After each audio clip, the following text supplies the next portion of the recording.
यही तो राजनीति का दस्तूर है। 2017 में जब आपके साथ आए थे, उससे पहले बीएसपी में थे और उस दौरान वो बीजेपी पर आरोप लगाते रहे। 17 में आए, आपने दिल खोलकर स्वागत किया और अपने साथ, जैसा कि उनका दावा है कि वो बड़ी संख्या में वोट बैंक लेकर आए अपने साथ। उससे पहले 45 सीट बीजेपी के पास और उन्होंने नंबर 1 की पार्टी बना दी और अब वो कह रहे हैं कि वापस उसी 45 सीट पर तीसरे नंबर पर ढकेल देंगे। हम लोगों ने दिन भर सुना है। जी अनिला जी, आपके पास आऊंगी। धर्मेंद्र यादव से जवाब ले लेती हूँ। धर्मेंद्र जी, आज वो आपके साथ आए और एक के बाद एक 1585 की बात करने लगे। आप लोगों ने हाथ में हाथ डालकर फोटो भी खिंचवाई, लेकिन ये बताइएगा जरा कि इन सभी को अगर आप टिकट देते हैं तो अपने लोगों को क्या देंगे? मेनका जी, पहले तो मैं अनिला बहन जी की बात का जवाब दे दूं। आप इनके अंदर इतनी कुंठित मानसिकता है भारत तो पिछड़ों के प्रति, दलितों के प्रति। जो शब्द का इस्तेमाल इन्होंने किया कि वो चमचे थे उनके, चेले थे उनके, चेला चमचा चिलम में भारतीय जनता पार्टी की परंपरा है। यही सोच इनकी है पिछड़ों के लिए और दलितों के लिए। यही बात ये लोग डाइजेस्ट नहीं कर पाते हैं। शायद यही कारण है कि इस सूबे के मुख्यमंत्री किसी दलित का, किसी पिछड़े का हाथ नहीं छूते हैं। चाहे वो मुख्यमंत्री क्यों ना हो, उसे स्टूल की कुर्सी पे स्टूल पे बैठा देते हैं।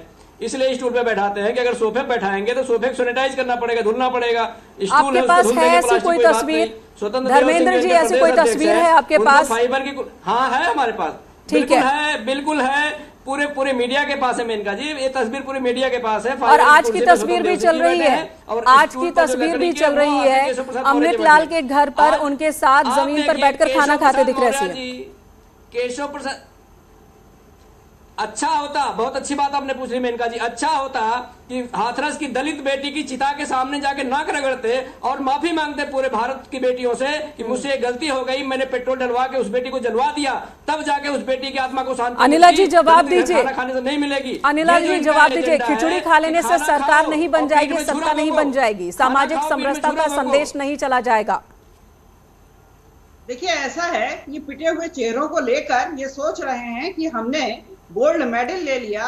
तो मैं इनको बता दूं, अगर पीतल पे गोल्ड पॉलिश कर देते हैं तो वो सोना नहीं हो जाता। All that glitters is not gold, ये समझ लीजिए। और जहां तक आप दलितों की बात कर रहे हैं, हमारा तो वो राजनीतिक दल है, हमारे जो प्रधानमंत्री है, जो हमारे शीर्ष नेतृत्व है। शांत होकर बैठिए, मैं आपके बीच में नहीं बोल रही थी। लाल टोपी की गुंडागर्दी यहाँ मत दिखाइए, लाल टोपी की गुंडागर्दी दिखाने की जरूरत नहीं है। आज हमने देख लिया आपके राजनीतिक दल में आते ही स्वामी प्रसाद मौर्य ने अपने बिटिया का परिवार को ही समाप्त करने की बात करी। इसको बोलते हैं कंस, इसको बोलते हैं कंस मानसिकता। अभी मकर संक्रांति है, आज जो है मिलने मिलाने का त्योहार है, आप ऐसे गुस्सा मत होइए। वाली भाषाई का प्रयोग अपनी बहन बेटियों को नहीं छोड़ेंगे, ये वो वाले राजनीतिक दल है। धर्मेंद्र जी जवाब तो देने दीजिए। धर्मेंद्र जी आपने सवाल पूछा, अब जवाब तो देने दीजिए अनिला जी को। क्या बोलेंगे? इनको पास बोलने के लिए कुछ है ही नहीं। अनिला जी गुंडा बोलेंगे, चेहरों को लेके, बिन पहले के लोगों को लेके, पिटे हुए चेहरों को लेकर, इनकी भाषा है, इनकी मर्यादा है। दूसरे को मर्यादा सिखा रही है बैठ के चैनल पे। केशव प्रसाद मौर्य मर्यादा सीखिए जाके। ये भारतीय जनता पार्टी है साहब, यहाँ पे व्यक्तिवाद या परिवारवाद नहीं चलता है। आप लोग चिलम भरते हैं एक परिवार की, एक चेहरे की चिलम भरते हैं आप लोग। ठीक है, अगर हम व्यक्तिगत ना हो तो बेहतर होगा, व्यक्तिगत ना हो तो बेहतर होगा। इस मुद्दे को, इस बहस को राजनीतिक ही रहने देते हैं। आप दोनों के पास आऊंगी। प्रियंका गुप्ता का रुख करूंगी, कांग्रेस से हमारे साथ मौजूद हैं। प्रियंका गुप्ता जी, बहुत हलचल मची हुई है, हर तरफ आरोप प्रत्यारोप भी तेज हो चुका है और ऐसे में एक तस्वीर आज कांग्रेस से जुड़ी हुई भी आई। एक महिला जो कि टिकट चाहती थी, उन्होंने खुद पर ही हमला करवाया था। आपकी पार्टी ने 40% टिकट महिलाओं को दिया है। पहली जो लिस्ट आई उसमें भी, बावजूद इसके एक महिला को खुद के ऊपर गोली क्यों चलवानी पड़ गई टिकट के लिए? देखिए, ये जांच का विषय है, इसमें जांच हो जानी चाहिए, क्योंकि मैं यहाँ पर इस केस के बारे में नहीं, मुझे पूरी तरह से पता है।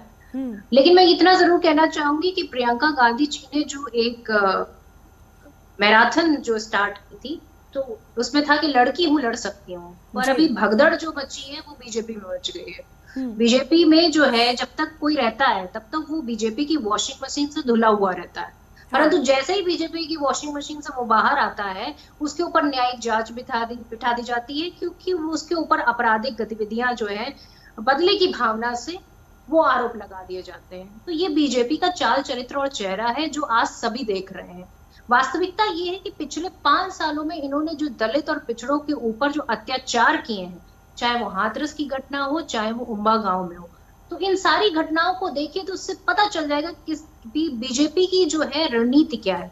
आज पूछिए कि अनिला जी बैठी हुई कि इनके कितने मुख्यमंत्री जो है वो दलित हैं या पिछड़े से आते हैं, कोई नहीं है। तो ये हकीकत है। नहीं, वो तो प्रधानमंत्री का नाम ही बता देंगे, वो तो राष्ट्रपति का नाम बता देंगे, वो तो डिप्टी सीएम का नाम बता देंगे। और आप हाथरस की बात करिए तो बीजेपी अलवर का नाम ले लेती है। अनिला जी जवाब दीजिए। आज तो उत्तर प्रदेश में जो इनकी पोस्टर गर्ल रहती है ना, डॉक्टर प्रियंका मौर्य, उन्होंने ये कहा है कि मेरे को हर जगह पोस्टर पे इस्तेमाल किया गया, मुझे वायदा किया गया टिकट देने के लिए। फिर प्रियंका वाड्रा जी के जो सेक्रेटरी है संदीप सिंह जी, उन्होंने कहा पैसा दो तो टिकट मिलेगा। सीधा सीधा आरोप लगाया है। उसके बारे में बता दें, प्रियंका मौर्य ने, डॉक्टर प्रियंका मौर्य ने साफ कहा कि प्रियंका वाड्रा ने मुझसे वायदा किया, जब मैंने संदीप सिंह से कहा तो संदीप सिंह ने कहा पैसा दे दो तो टिकट मिल जाएगा। तो ये तो यहाँ पर अहमियत है महिलाओं की। अलवर का केस देख ही लिया आपने। प्रियंका वाड्रा जो है उत्तर प्रदेश में आके तो बोलेंगी कि लड़की हूँ, लड़ सकती हूँ, और वहां पे रणथंभौर में छुट्टियां काट रही थी राजस्थान में, राजस्थान की बेटी के साथ निर्भया जैसा घृणित बलात्कार हो गया। एक शब्द नहीं, मुंह पर टेप लगाकर बैठ गई सोनिया गांधी, मुंह में दही जमाकर बैठ गई। राहुल गांधी क्या सो रहे हैं? एक ट्वीट नहीं, कोई कुछ नहीं। ठीक है, पब्लिक भी देख रही है और पब्लिक को सब पता है, पब्लिक देख रही है, पब्लिक को सब दिखता है। ठीक है, अब मनोज जी के पास चलूंगी, लेकिन उससे पहले चल जाती है। और धर्मेंद्र जी कुछ कहना चाहते हैं। धर्मेंद्र जी जल्दी से कहिएगा, फिर मनोज जी के पास जाना है। मेनका जी, अहम बात यह है कि जितने मंत्रियों ने भारतीय जनता पार्टी छोड़ी है, उन सब ने जो आरोप लगाए हैं वो उससे साफ हो जाता है। जो समाजवादी पार्टी 2017 के बाद से लगातार कह रही है कि भारतीय जनता पार्टी पिछड़ा विरोधी है, भारतीय जनता पार्टी दलित विरोधी है, भारतीय जनता पार्टी किसान विरोधी है, भारतीय जनता पार्टी व्यापारी विरोधी है, भारतीय जनता पार्टी नौजवान विरोधी है, उन सब पे मुहर एक के बाद एक करके लगाते चले जा रहे हैं। और आप देखिएगा, मुझे तो उम्मीद है इनकी पूरी कैबिनेट कहीं ना खाली हो जाए। 80% की बात कर रहे हैं, 100% कैबिनेट ही ना खाली हो जाए। अगर वो पूरी कैबिनेट आपके पास आ जाती है, अगर पूरी कैबिनेट समाजवादी पार्टी के पास आ जाती है, तो फिर बीजेपी और समाजवादी पार्टी में अंतर क्या रह जाएगा? क्योंकि वही कैबिनेट तो 5 साल सरकार चला रही थी ना। मनोज जी ये बताइएगा, जो भाग दौड़ इधर है, 80-20 की बात हुई और अब जो है वो आंकड़ा बदल गया है, 85-15 हो गया है। तो क्या अखिलेश यादव ने एक चक्रव्यूह रच दिया है जिसमें उन्होंने छोटे छोटे दलों को अपने साथ ले लिया? ओबीसी और जिस गैर यादव ओबीसी पर बीजेपी की नजर थी उनके साथ, उनको भी अपने साथ ला रहे हैं। उधर चंद्रशेखर के साथ भी डील हो रही है, यानी कि दलितों को भी अपने हित अपने साथ जोड़ने की कोई चक्रव्यूह बनाते दिख रहे हैं अखिलेश यादव यहाँ पर। जी बिल्कुल बनाते दिख रहे हैं, उनकी पूरी कोशिश है और पूरा हंगामा है मीडिया के अंदर भी। लेकिन देखिए, जो मेन बात है, जो लोग आरोप लगा रहे हैं उनकी क्रेडिबिलिटी क्या है, लोग उनकी बात मानेंगे कितनी? वो जो मलाई खाने 5 साल मलाई खाने वाली बात है। जब मैं देखिए आज से 60 साल पहले मैं 6 साल का बच्चा था, तब ये यकीन था कि एक शादी 7 जन्म तक चलती है। अब जो है वो एक शादी, मतलब एक ही जन्म में 2 शादियां भी हो जाती हैं। जब तक मेरे ख्याल से और 60 साल बीतेंगे तो एक जन्म में 7 शादियां होने लग जाएंगी। पहले होता था एक आदमी एक राजनीतिक दल में होता था और वो अंत तक, जीवन के अंत तक उसी राजनीतिक दल में रहता था। अब स्वामी प्रसाद मौर्य का मतलब दिल है कि मानता नहीं, हर 5 साल में कुछ होता है। वो वक्त तो बदल गया। स्वामी प्रसाद मौर्य कहाँ जनता दल से शुरुआत हुई थी, बीएसपी में आए, बीजेपी में आए और अब समाजवादी पार्टी में जा रहे हैं। और आज एक वीडियो भी शेयर किया बीएसपी के नेता ने, सतीश चंद्र मिश्र ने, जिसमें स्वामी प्रसाद मौर्य बीजेपी और समाजवादी पार्टी को वहां उन पर आरोप लगा रहे हैं। बीजेपी को पिछड़ों के खिलाफ काम करने वाली पार्टी बता रहे हैं, समाजवादी पार्टी को अपराधियों की पार्टी बता रहे हैं। लेकिन देखिए, इन दोनों ही दलों में वो जुड़ गए और वेलकम किया गया। ये सब आंकड़े का ही खेल लगता है। अनिला जी, आपसे आपका सवाल है, इस चक्रव्यूह का